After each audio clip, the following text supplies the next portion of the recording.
नमस्कार। उत्थान अकेडमी के ऑनलाइन प्लेटफॉर्म पर आपका हार्दिक स्वागत है।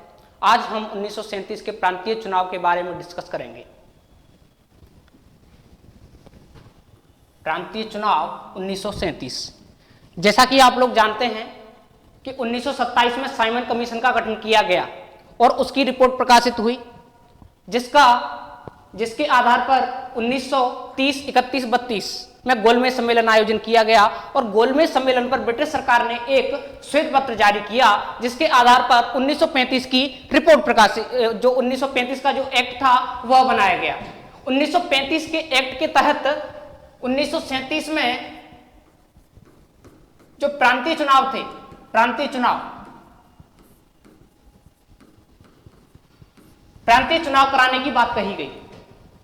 अब हम देखते हैं कि ब्रिटिश सरकार ने अचानक प्रांतीय चुनाव कराने का निर्णय क्यों लिया। इसमें हम देखते हैं जैसे कि उस समय कांग्रेस थी। कांग्रेस लगातार अहिंसात्मक आंदोलन कर रही थी और ब्रिटिश सरकार चाहती थी कि उसका लगातार दमन करती जा रही थी। लेकिन तब ब्रिटिश सरकार ने सोचा कि नहीं, कांग्रेस जो भी आंदोलन कर रही है वह अहिंसात्मक आंदोलन कर रही है। अगर हमने ज्यादा दमन की नीति अपनाई तो हो सकता है कि कांग्रेस हिंसा की नीति पर उतर आए। तो इस वजह से इन्होंने कुछ सुधारों को लेकर बात की, जो 1935 का अधिनियम था इसके द्वारा दिए गए। एक और कि सरकार चाहती थी कि उदारवादी जो संघ है, जो कांग्रेस के उदारवादी हैं, उनको थोड़ा लालच दिया जाए सुधारों का, क्योंकि वह अपनी जो लोकप्रियता थी वह खो चुके थे बिल्कुल, तो उनको अपनी तरफ शामिल कर लिया जाए। दूसरा, 1935 के एक्ट, अगर 1937 में चुनाव कराए जाएं तो जो कांग्रेस है राष्ट्रीय स्तर पर बहुत मजबूत पार्टी है और जब प्रांतों में इनके जो नेता हैं महत्वपूर्ण वह इन्वॉल्व हो जाएंगे तो निश्चित है कि जो प्रांतीय नेता हैं सत्ता का स्वाद चखेंगे, सत्ता मिल जाएगी और सत्ता के आगे व्यक्ति कुछ नहीं देखता। सत्ता मिल गई तो फिर वो क्या करेगा, फिर जैसे कि नेहरू हैं, पटेल हैं, गांधी हैं, इनकी बात क्यों सुनेंगे वो लोग? उनको तो मुख्यमंत्री की कुर्सी से प्यार है। तो उन्होंने सोचा इससे कांग्रेस को प्रांतीय स्तर पर तो मजबूती मिलेगी थोड़ी, लेकिन राष्ट्रीय स्तर पर जो कांग्रेस है वह कमजोर हो जाएगी और इसका फायदा ब्रिटिश सरकार को मिलेगा। दूसरा, सरकार यह भी चाहती थी कांग्रेस में विभाजन भी होगा थोड़ा, वामपंथी, उग्रवादी, उदारवादी, तो ये सब समस्त कारण थे जिससे कि कांग्रेस को, इन चुनावों का मुख्य उद्देश्य कांग्रेस को कमजोर करना था, कहने का मतलब। इसके बाद हम देखते हैं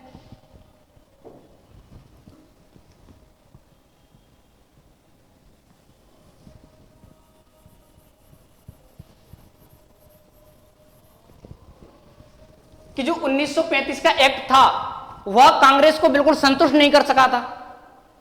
क्यों संतुष्ट नहीं कर चुका था? क्योंकि 1935 के एक्ट के तहत कुछ सुधार तो किए गए, लेकिन जो वास्तविक सुधार की आवश्यकता थी वह बिल्कुल नहीं किए गए। कांग्रेस का कहना था कि अभी भी जो आर्थिक एवं राजनीतिक जो अधिकार है, जो शक्ति है, वह अभी भी ब्रिटिश सरकार के पास है।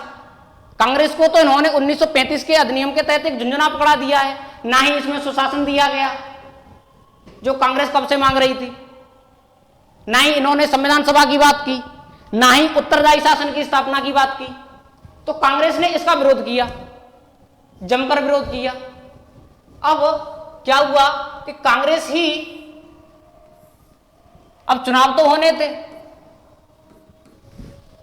कांग्रेस लगभग चुनावों में भागीदारी के रूप में कि चुनाव लड़े जाएं और फिर सत्ता में भागीदारी की जाए या ना की जाए, अगर प्रांतों में सरकार बन जाती है तो इसके लिए मतभेद हो गया कांग्रेस में।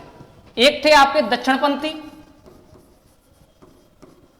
दक्षिणपंथी और एक थे आपके वामपंथी।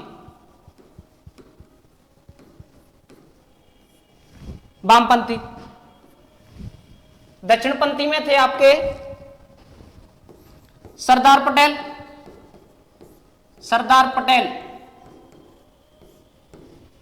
राजेंद्र राजेंद्र प्रसाद, सी राजगोपालाचारी,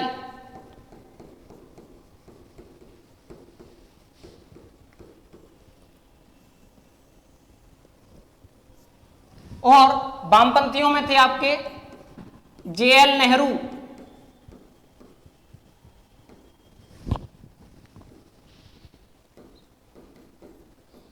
सुभाष चंद्र बोस,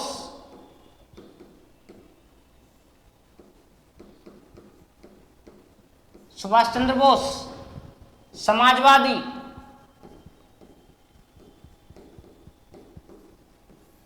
और साम्यवादी, साम्यवादी। कांग्रेस लगभग दो गुटों में विभाजित हो गई।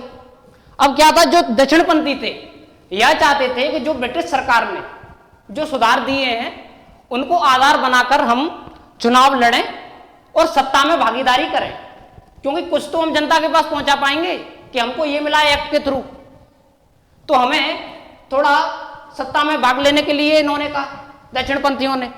लेकिन जो वामपंथी थे, जिसमें नेहरू, उस समय ये बहुत युवा नेता थे, जैसे सुभाष चंद्र बोस, जेएल नेहरू, जेएल नेहरू तब होंगे 49-50 साल के समथिंग, तो इन्होंने कहा नहीं, चुनाव तो लड़ लो लेकिन सत्ता में भागीदारी नहीं। इनका कहना था चुनाव में भागीदारी, भागीदारी लेकिन सत्ता में भागीदारी नहीं, सत्ता में भागीदारी नहीं। और ये जो दक्षिणपंथी थे इन्होंने कहा कि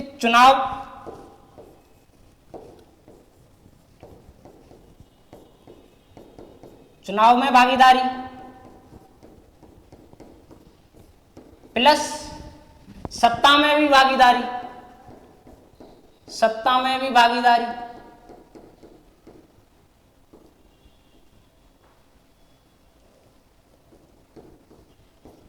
इन्होंने सत्ता में भी भागीदारी की बात कही। तो इनके बीच वाद विवाद होने लगा। गांधी जी से पूछा गया कि आप बताओ साहब क्या करना चाहिए, तो गांधी जी प्रारंभ में उनका पक्ष ये था कि जो कांग्रेस है उसको चुनाव का बायकॉट करना चाहिए, कांग्रेस को चुनाव नहीं लड़ना चाहिए, चुनाव ही नहीं लड़ना, या सत्ता में भागीदारी, अगर चुनाव लड़ लो तो सत्ता में भागीदारी नहीं। प्रारंभिक पक्ष ये था। लेकिन बाद में जब राजगोपालाचारी ने गांधी जी को समझाया थोड़ा कि नहीं नहीं 1924 जैसी स्थिति ना बन जाए कहीं, क्योंकि ये जरूरी है कि ये जो नेहरू वगैरह थे इनका स्टैंड ये था कि चुनाव में भागीदार, चुनाव लड़ो लेकिन सत्ता में भागीदारी मत करो, बिल्कुल। तो इन्होंने कहा कि और ज्यादा पार्टी में फूट पड़ जाएगी, और इसके जो राजगोपालाचारी थे इनके कहने पर गांधी जी मान गए। गांधी जी ने कहा चलो ठीक है, आप लोगों को जो अच्छा लगे आप लोग वो करिए। और हम, गांधी जी ने कहा हम तो चरखा वगैरह जो हरिजनोत्थान के काम है, जो अन्य काम है, उन पे अपना जो लोगों के लिए कार्य करने की जो इच्छा है वो पूरी करेंगे। तो क्या हुआ इसके बाद,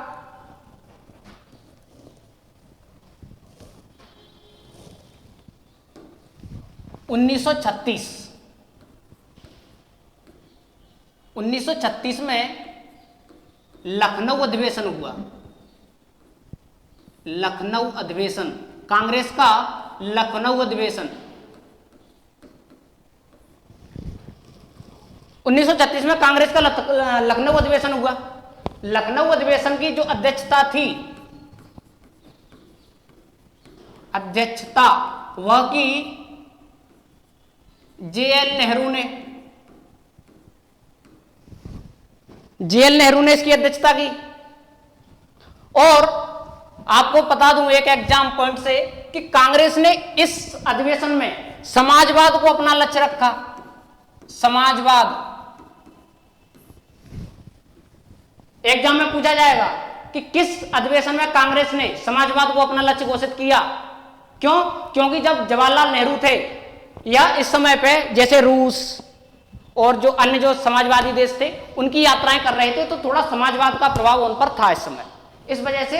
लेकिन जो सरदार पटेल थे, राजेंद्र प्रसाद थे, तो इन्होंने कहा कि हमारा तो अभी प्रारंभिक लक्ष्य तो स्वतंत्रता आंदोलन है, देश को आजाद कराना है, समाजवाद को पीछे क्यों ला रहे हो तुम। तो गांधी उन्होंने कहा नहीं नहीं, समाजवाद भी चलेगा।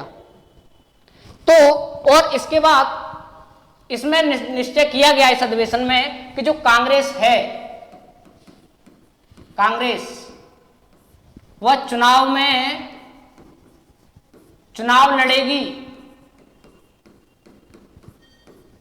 इस अधिवेशन में चुनाव लड़ने का फैसला किया गया, लेकिन इन्होंने कहा कि चुनाव लड़ेंगे तो, लेकिन सरकार में भागीदारी करेंगे या नहीं करेंगे, इसके लिए हम बाद में सोचेंगे। जब हम सरकार बनाने लायक हो जाएंगे उसके बाद में इस पर निर्णय किया जाएगा। तो इसके बाद फिर क्या हुआ,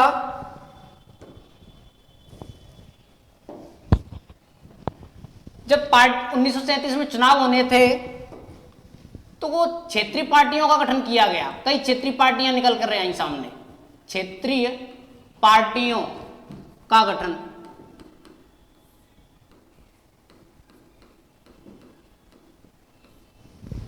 जैसे मद्रास में justice party,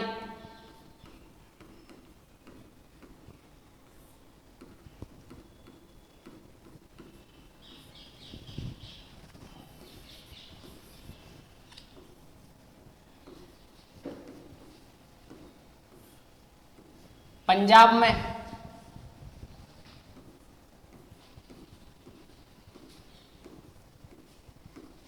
unionist party,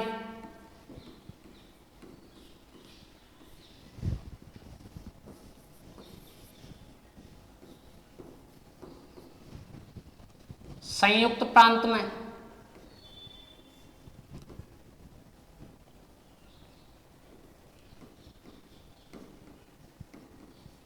national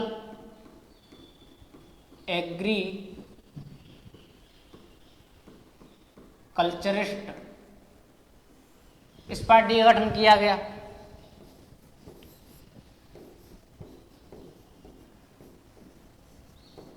Sindh में यूनाइटेड पार्टी,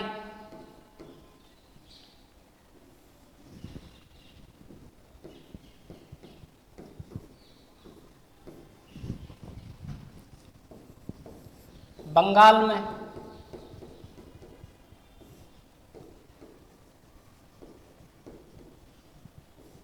कृषक प्रजा पार्टी,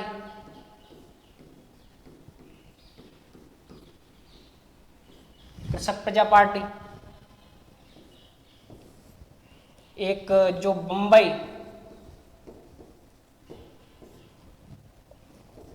बम्बई और जो मध्य प्रांत था उसमें इंडिपेंडेंस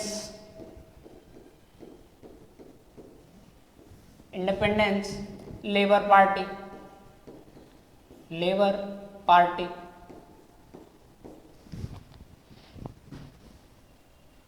इन पार्टियों का गठन किया गया। अब यहां पर ध्यान देने योग्य बात यह है कि ये जस्टिस पार्टी थी, इसको सरकारी सहयोग प्राप्त था। सरकारी सहयोग, दो पार्टियां 1900 चुनाव में ऐसी थी जिनको सरकारी सहयोग प्राप्त था, एक तो जस्टिस पार्टी और दूसरी संयुक्त प्रांत की नेशनल एग्रीकल्चरिस्ट पार्टी, इसको भी सरकारी सहयोग प्राप्त था।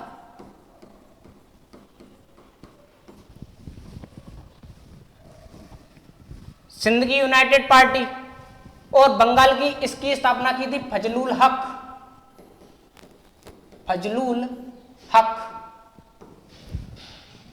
और जो इंडिपेंडेंस लेबर पार्टी थी, इसकी स्थापना की थी किसने? डॉक्टर अंबेडकर।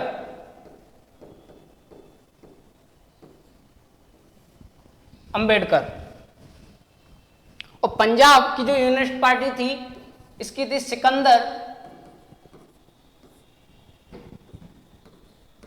हयात खां।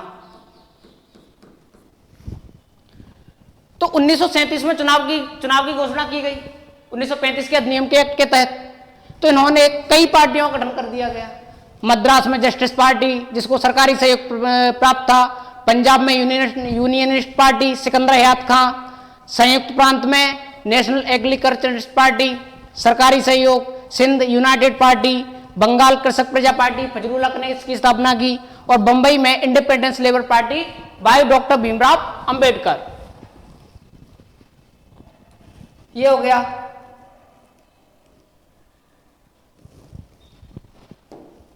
इसके बाद चुनाव हुए।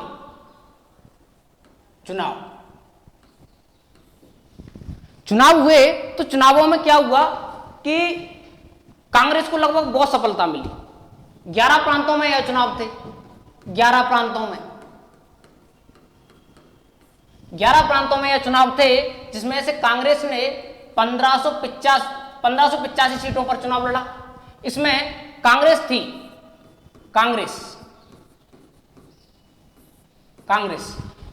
को 707 सीटें, और कई जगह आपको मिलेगा 711 सीटें। ऑप्शन में आपको जो मिल जाए वो ठोक देना, 707 या 711, इतनी सीटें जीत ली। और इसने जो 5 प्रांत थे, कौन कौन से? मद्रास, संयुक्त प्रांत,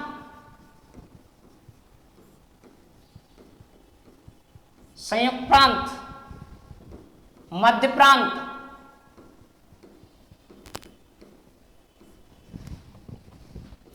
उड़ीसा और बिहार।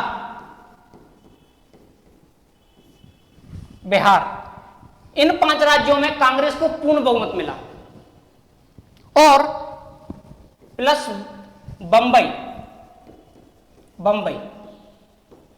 बंबई में भी लगभग पूर्ण बहुमत मिला। पूर्ण बहुमत। तो ये जो 6 प्रांत थे, इनमें कांग्रेस ने सरकार बनाई, और कितनी सीटें जीती? 707 या 711, जो भी ऑप्शन में मिल जाए। और 5 प्रांतों में पूर्ण बहुमत प्राप्त हुआ, और एक जो बंबई था, यहां पे लगभग पूर्ण बहुमत प्राप्त हुआ। यहां पे क्योंकि जो एक अंबेडकर की पार्टी थी, independence labour party, independence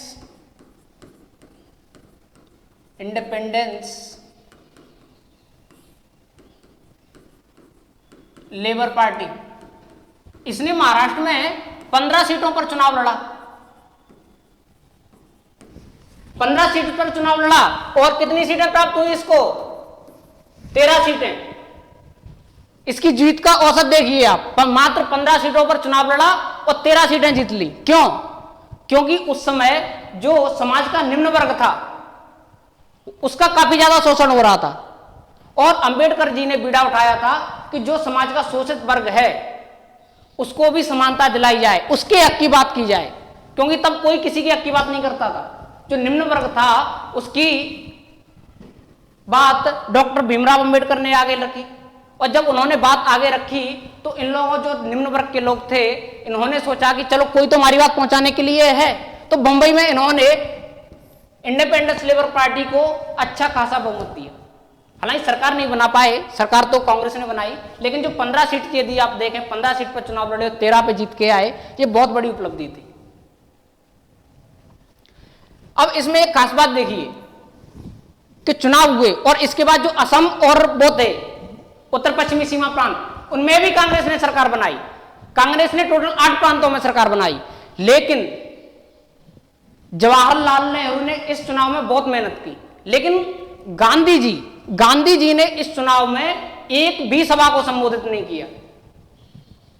Gandhi ji क्योंकि चाहते थे, उनको ज्यादा बहुत इससे बचना चाहते थे कि चुनाव वगैरह तुमको जो अच्छा लगे वो करो।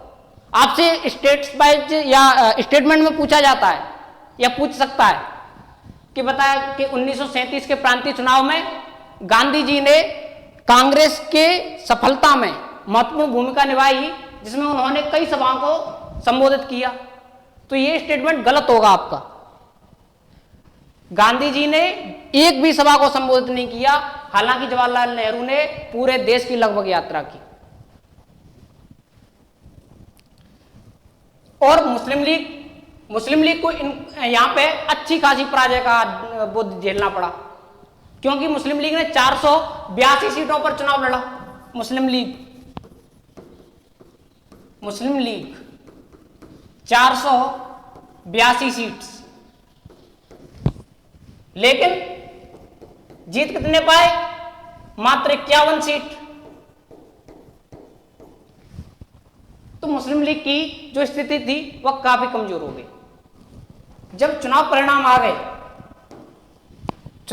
आए तो 1937 में अब यह निर्णय करना था कि चुनाव में तो कांग्रेस जीत गई, अब सत्ता में भागीदारी की जाए कि नहीं की जाए, क्योंकि कुछ लोग कह रहे थे कि सत्ता में भागीदारी करना चाहिए, और सत्ता में भागीदारी करके जो कार्य स्वराज पार्टी ने किया था, जो कार्य स्वराजिस्ट करते थे, वही कार्य हमें करना चाहिए कि जो सरकार कार्य लाए, जो इस अधिनियम को संचालन करने के लिए जो भी सरकार कार्य करे उनका विरोध करो। दक्षिणपंथियों का यह मानना था। लेकिन जो वो थे कौन, वामपंथी, जिसमें जेल नेहरू, सुभाष चंद्र बोस, ये लोग चाहते थे कि नहीं, बिल्कुल भी चुनाव लड़ लिए अच्छी बात है, लेकिन सत्ता में भागीदारी नहीं करनी। अगर सत्ता में भागीदारी की तो देश की जनता के साथ अन्याय होगा। देश की जनता के साथ ऐसे अन्याय होगा कि अभी तक तो हम विरोध कर रहे थे एक्ट का, लेकिन जो जनता की जो उम्मीदें थी वो तो पूरी नहीं हुई ना। अगर हम इसी एक्ट के तहत यदि हम प्रांतों में सरकार का गठन कर लेंगे तो हमें इसी एक्ट के तहत कानून चलाना है, जो कि ब्रिटिश सरकार का है, और ब्रिटिश सरकार का शासन कोई भी स्वीकार नहीं कर रहा था उस देश में उस समय। इस वजह से उन्होंने कहा कि नहीं, भागीदारी नहीं। तो 1937 में कांग्रेस का एक अधिवेशन हुआ, फैजपुर अधिवेशन, इस समस्या के निराकरण के लिए। इस अधिवेशन में निर्णय लिया गया कि कांग्रेस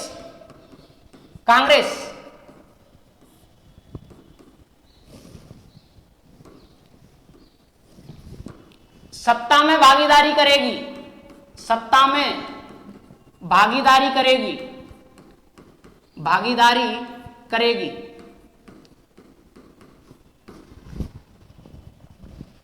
इन्होंने कहा कांग्रेस सत्ता में भागीदारी करेगी, निर्णय ले लिया गया। इसमें एक चीज आप हमेशा याद रखना कि जो फैजपुर अधिवेशन था, इसकी जो अध्यक्षता की थी, अध्यक्षता वह की थी जेएल नेहरू। जवाहरलाल नेहरू ने इसकी अध्यक्षता की। और सबसे ज्यादा इंपॉर्टेंट फैक्ट यह है कि ये जो फैजपुर अधिवेशन था, यह कांग्रेस का देश में आयोजित होने वाला ऐसा प्रथम अधिवेशन था जो किसी गांव में आयोजित किया गया था। और यह कहां पे है? यह गांव फैजपुर आपका पड़ता है महाराष्ट्र में। कहां पे है? महाराष्ट्र में। 1937 का अधिनियम फैजपुर अधिवेशन, जिसमें कांग्रेस ने सत्ता में भागीदारी करने की बात कही और अध्यक्षता की जवाहरलाल नेहरू ने, और ऐसा प्रथम अधिवेशन जो गांव में आयोजित किया गया था। इसके बाद जब निर्णय कर लिया गया, लेकिन जो 3 महीने का टाइम था चुनाव के बाद, उसमें कुछ छोटे मोटे जो दल थे उन्होंने सरकार बनाकर कार्य चलाया उस समय तक। लेकिन जब सरकार ने, जो कांग्रेस थी, कांग्रेस को यह आश्वासन मिल गया वायसराय से, गवर्नर जनरल ने कांग्रेस से कहा कि आप प्रांतों में सरकार का गठन कीजिए, हम बेवजह आपके कार्यों में हस्तक्षेप नहीं करेंगे। तो कांग्रेस को थोड़ा संतोष हुआ कि चलो ये हस्तक्षेप नहीं करेंगे तो हम प्रांतों में सरकार का गठन कर लेते हैं। तो इस वजह से कांग्रेस ने निर्णय लिया कि सरकार का गठन करना चाहिए। आइए हम देखते हैं किस प्रांत में कौन सी सरकार गठित की गई या किस पार्टी की सरकार आई? तो पहला है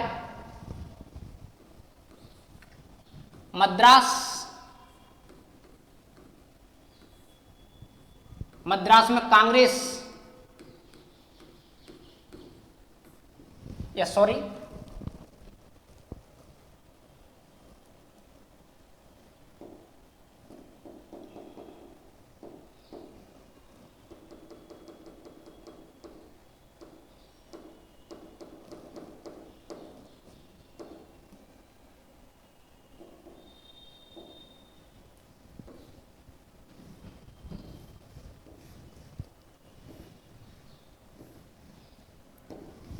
हाँ,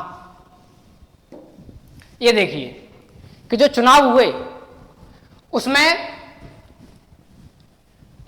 ये जो सिंध था, पहले हम देखते हैं कि जो इंडियन नेशनल कांग्रेस है ये ब्लू लाइट है, ये जो क्षेत्र है ये बंगाल का थोड़ा गलत हो गया है मैप में,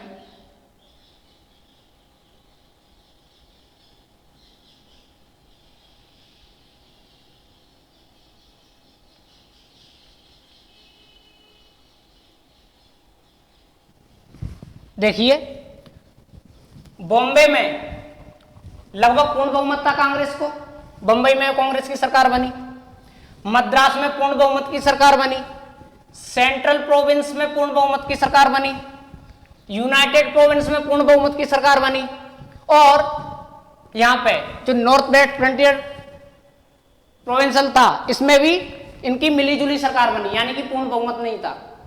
और असम में भी सरकार बनी, किसकी? कांग्रेस की। लेकिन पंजाब में किसकी? यूनियनिस्ट पार्टी की। Unionist party Punjab unionist party plus Muslim League, इन दोनों ने मिलकर कोएलिशन गवर्नमेंट का गठन किया। इसके बाद सिंध में एक पार्टी थी यूनाइटेड पार्टी, इसने भी जो और छोटे दल थे उनके साथ मिलकर सरकार का गठन किया। फिर आपका बंगाल सब बहुत बड़ा प्रांत था उस समय। तो क्या था कि बंगाल में ना तो कांग्रेस को बहुमत मिला और ना ही मुस्लिम लीग को मिला। यहां पर एक और पार्टी थी, कृषक प्रजा पार्टी, इसने प्लस मुस्लिम लीग, इन दोनों ने मिलकर बंगाल में सरकार का गठन किया। याद रखिए ये मैप में थोड़ी गड़बड़ की वजह से ये आ रहा है, अदरवाइज यहां पे कृषक प्रजा पार्टी और मुस्लिम लीग की सरकार बनी।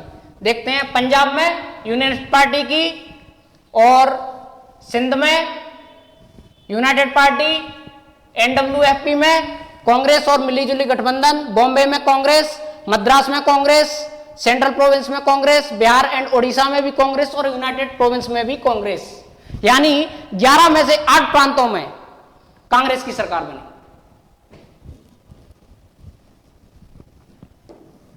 इसके बाद थोड़ा हम देखते हैं कि कौन मुख्यमंत्री बना, जो मंत्रिमंडल का गठन था वह देखेंगे।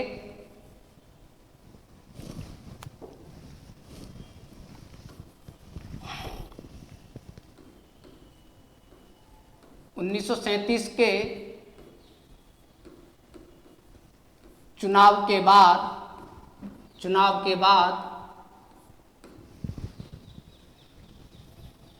मंत्रिमंडल का गठन, या हम कहेंगे प्रांतीय सरकारों का गठन कह सकते हैं, सरकार गठन।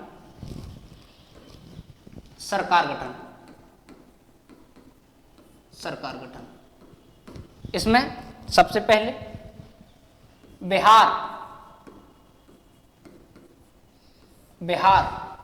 बिहार में किसकी सरकार बनी? कांग्रेस की। और मुख्यमंत्री कौन बनाया गया? श्री कृष्ण सिन्हा श्री कृष्ण सिन्हा, एक बात याद रखिए, वर्तमान समय में जो राज्य का प्रमुख होता है उसको मुख्यमंत्री कहते हैं, कार्यपालिका प्रमुख होता है। लेकिन उस समय प्रांतों में मुख्यमंत्री नहीं कहा जाता था, बल्कि मुख्यमंत्री की, सीएम की जगह पे पीएम कहा जाता था। प्रांतों में, प्रांतों के कार्यपालिका प्रमुख क्या कहा जाता था? प्रधानमंत्री। तो बिहार के कौन थे? श्री कृष्ण सिन्हा। दूसरे देखें मद्रास, मद्रास में भी कांग्रेस की सरकार आई और पीएम बने सी राजगोपालाचारी, सी राजगोपालाचारी।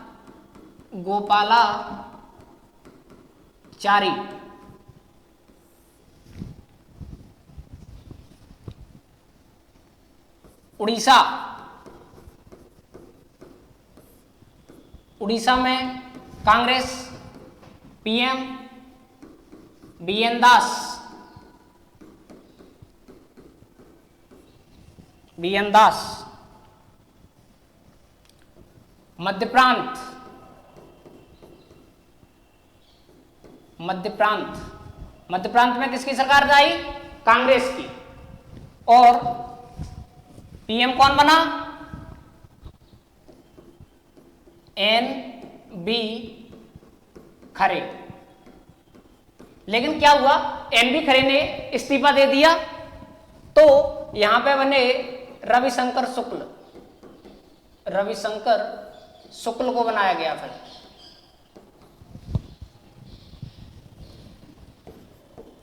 संयुक्त प्रांत, संयुक्त प्रांत, संयुक्त प्रांत में भी कांग्रेस की सरकार बनी। एनबी इस इनमें यहां पे बने गोविंद वल्लभ पंत, गोविंद वल्लभ पंत। और बंबई, बंबई में भी कांग्रेस की सरकार बनी। इसके कौन बनाए गए? बी एन खरे, बी एन खरे। यहां आपको यह ध्यान देना आवश्यक है कि ये जो प्रांत हैं और इनके प्रधानमंत्री हैं, आपको एग्जाम में जोड़ी मिलाने के लिए आ सकता है और कई बार आया भी है कि उड़ीसा में किसकी सरकार बनी थी, या सीएम कौन था या पीएम कौन था वहां पे। और दो और प्रांत थे,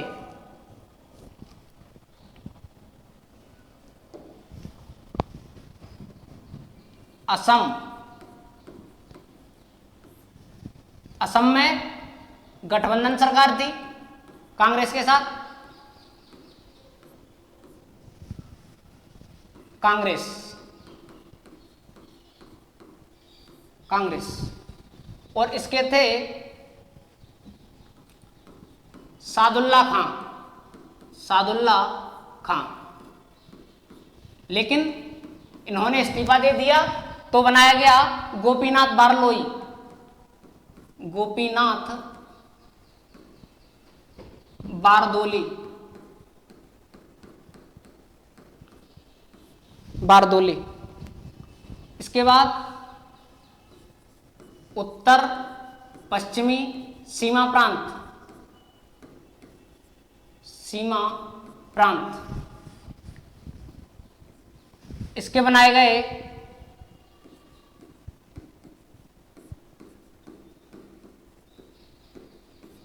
खान साहब। इसके बाद पंजाब, पंजाब में आपको पता है यूनियनिस्ट पार्टी सबसे बड़े दल के रूप में थी, यूनियनिस्ट पार्टी, यूनियनिस्ट पार्टी। इन्होंने मुस्लिम लीग के साथ समझौता किया, गठबंधन किया और सरकार बनाई और सिकंदर हयात खां इसके प्रधानमंत्री बने, सिकंदर हयात खां। फिर आते हैं हम बंगाल पर। बंगाल, बंगाल में एक पार्टी थी कृषक प्रजा पार्टी, मैं पहले भी बता चुका हूं, कृषक प्रजा पार्टी। कृषक प्रजा पार्टी, इसने भी मुस्लिम लीग के साथ समझौता कर लिया, गठबंधन कर लिया और कोएलिशन गवर्नमेंट का गठन किया। इसके प्रधानमंत्री कौन थे? इसके प्रधानमंत्री थे आपके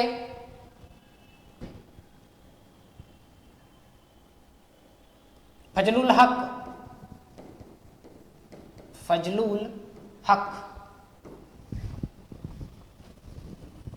ठीक। और इसके बाद थे आपके, एक बचा आपका सिंध में एक पार्टी थी यूनाइटेड पार्टी। यहां पर भी मिलीजुली सरकार बनी, गठबंधन सरकार बनी,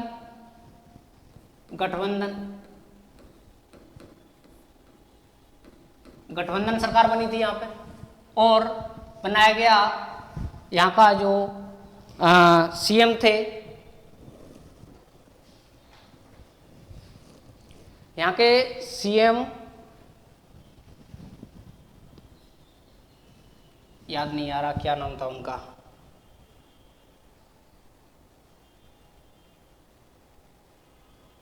हाँ, अली बख्श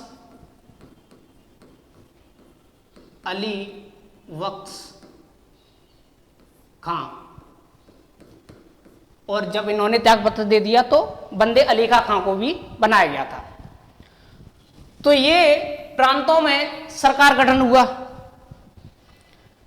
इसमें आपने एक चीज मैंने बताई थी कि दो पार्टियों को सरकार का समर्थन प्राप्त था। किसका? किस को? एक तो justice party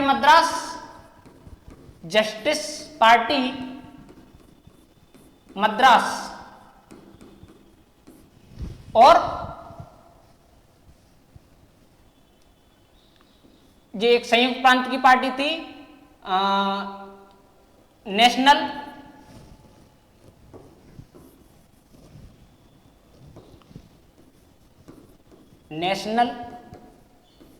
agriculturist party. Exam में पूछा जा सकता है कि ऐसी कौन सी पार्टी थी जिसको सरकारी समर्थन प्राप्त था, इसके बावजूद वह चुनाव में हार गई। ये दोनों पार्टियां सरकारी समर्थन होने के बावजूद चुनाव में हार गई, क्योंकि ब्रिटिश सरकार चाहती थी कि संयुक्त प्रांत था उस टाइम पे, संयुक्त प्रांत में नेशनल एग्रीकल्चरिस्ट पार्टी की स्थापना की, क्योंकि जो संयुक्त प्रांत था वह राजस्व के हिसाब से बहुत महत्वपूर्ण था। लगभग सभी जो राजस्व की प्राप्ति थी, अच्छे जो गंगा का मैदान था, द्वाब क्षेत्र वगैरह थे, तो अच्छा खासा यहाँ पे रिवेन्यू प्राप्त होता था। इस वजह से जो ब्रिटिश सरकार थी इस क्षेत्र को अपने पास रखना चाहती थी, इसलिए इन्होंने अपने समर्थकों के द्वारा पार्टी बनवाई और चुनाव में खड़े किया। यही कार्य, क्योंकि भी जो मद्रास था अच्छे खासे बंदरगाह थे, डेवलपमेंट भी थोड़ा बहुत था, तो यहाँ पे भी इन्होंने यही चाल चली, लेकिन दोनों पार्टियां चुनाव में हार गई।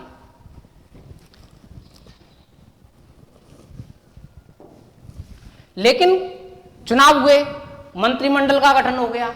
इसमें मुस्लिम लीग को बहुत तगड़ा झटका लगा, क्योंकि मुस्लिम लीग ने, आपको बताओ, 482 सीटें लड़ी, लेकिन 51 सीटें ही जीत सकी वह। और इस वजह से इसने जो मुस्लिम लीग थी, इसका यह भ्रम टूट गया कि वह भारत में मुस्लिमों की एकमात्र प्रतिनिधि है, और इस आधार पर इसने कांग्रेस का विरोध करना स्टार्ट कर दिया मुस्लिम लीग ने। और 1937 में इसने एक पार्टी का गठन किया, इसने एक समिति का गठन किया। समिति कौन सी? पीरपुर समिति।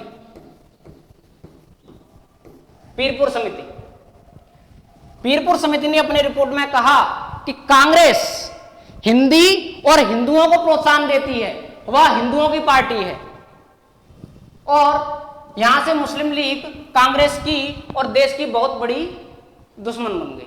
अभी तक क्या था कि कांग्रेस और मुस्लिम लीग लड़ रहे थे, झगड़ रहे थे, लेकिन अभी तक मुस्लिम लीग ने पाकिस्तान की स्पष्ट रूप से मांग नहीं की थी। लेकिन जब मुस्लिम लीग को लगा कि हमारी जो स्थिति है वो भारत में अत्यंत कमजोर हो चुकी है, तो उसने पाकिस्तान की मांग करना स्टार्ट कर दिया। मुस्लिम लीग को यह प्रतीत हो गया था कि अब हम कभी भी भविष्य में भारत के किसी भी प्रांत में सरकार नहीं बना पाएंगे, क्योंकि 11 प्रांतों में चुनाव हुए, 11 में से एक ही भी प्रांत में यह सरकार नहीं बना पाए। तो क्या हुआ, पीरपुर समिति का गठन किया गया। इन्होंने कहा कांग्रेस तो सिर्फ हिंदुओं की पार्टी है, हिंदुओं को प्रोत्साहन करती है। और तब तक एक घटना घटित हुई विश्व में, ये जो द्वितीय विश्व युद्ध यह प्रारंभ हो चुका था। जर्मनी ने पोलैंड पर आक्रमण कर दिया था और द्वितीय विश्व युद्ध का प्रारंभ हो गया। लेकिन ब्रिटेन ने क्या किया, ब्रिटिश सरकार ने, कि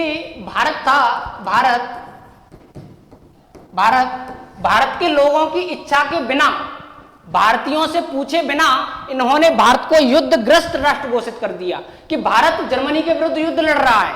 ब्रिटिश सरकार ने यह घोषित कर दिया। तो यह सुनकर जवाहरलाल नेहरू, गांधी जी, पटेल वगैरह, इनको बहुत आक्रोश बढ़ा कि ऐसा कैसे हो सकता है, हमसे तो पूछा ही नहीं गया, हमारा देश, ब्रिटिश होते कौन है हमें युद्धग्रस्त देश घोषित करने वाले। तो इन्होंने कहा कि चलो ठीक है। लेनलेतुगो ने कहा कि अब कुछ नहीं होने वाला, हमने आपको कर दिया है, अब आपकी जो मांगे हैं, जो आप चाहिए वो बताइए, हम युद्ध के बाद देने का आपको प्रयास करेंगे। तो कांग्रेस ने 2 मांगे प्रारंभ की। कांग्रेस 2 मांगे रखी। कौन कौन सी? एक तो उत्तरदायी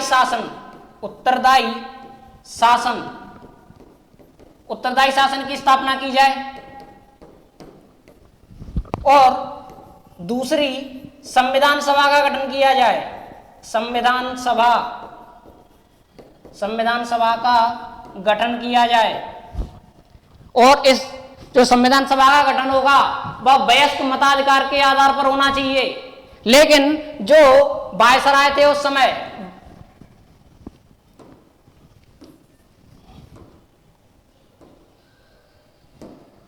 जो वायसराय थे, वायसराय लेनलेतुगो,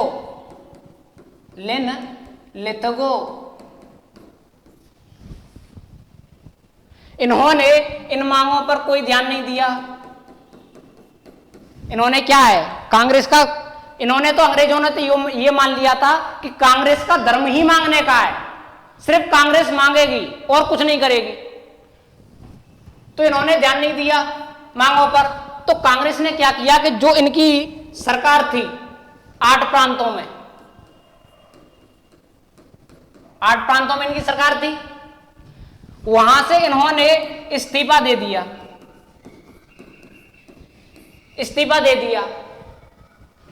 किसके विरोध में? ब्रिटिश सरकार के विरोध में, कि ब्रिटिश सरकार हमसे बिना पूछे हमको युद्ध में शामिल कैसे कर सकते हो, क्या पता हम जर्मनी के विरुद्ध नहीं लड़ना चाहें।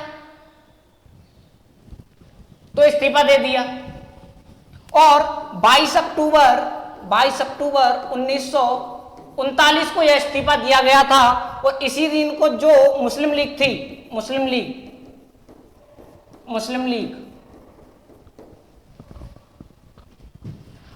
लीग ने इसको मुक्ति दिवस के रूप में मनाया। मुक्ति दिवस के रूप में मनाया। अब इनके साथ में डॉक्टर भीमराव अंबेडकर भी आ गए। भीमराव अंबेडकर ने कहा कि ये तो बहुत अच्छा हुआ कि कांग्रेस ने इस्तीफा दे दिया, ये वास्तव में देश को मुक्ति मिल गई कांग्रेस से। विचारधारा देखिए जरा, कि मुस्लिम लीग को अंग्रेजों से मुक्ति नहीं चाहिए, मुस्लिम लीग को मुक्ति चाहिए कांग्रेस से, अंबेडकर को मुक्ति चाहिए कांग्रेस से, कि ये बहुत अच्छा हुआ, देश को कम से कम कांग्रेस से तो मुक्ति मिली। तो इस आधार पे कांग्रेस ने अपने इस्तीफे दे दिए। और आज का लेक्चर यहीं समाप्त होता है। धन्यवाद। यदि आपको वीडियो अच्छा लगा हो तो लाइक, शेयर एंड सब्सक्राइब जरूर करें। Thank you.